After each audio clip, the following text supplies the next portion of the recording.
आज आम नुआ प्रकार डाली तैयारी करवा। देखो यहाँ हरड़ डाल नहीं, यहाँ मुग डाल, यहाँ मसूर डाल नहीं, गोटे टमाटर नहीं, हाफ इंच अदा, 2टा कंचा लगा नहीं, या सब मिसे पकईदेवी प्रेसर रे।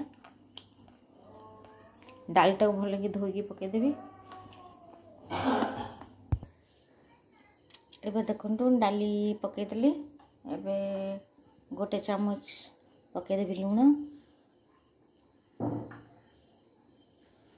अधा चामच हलदी गुंड पकईदेवा। गोटे हुइसिल तक छाड़देवा, हुइसिल आसवा जाके। एबे देखो मोर डाली सीझीगला। एबे छुंक करवा। एबे देखो तेल पकईदेली। एबे 2टा शुखिला लंका पकईदेली। एबे पंच फुटण पकईदेवी। एटा तेजपत्र पकईदेलु। एते धड़ा राशि टी पकईदेली।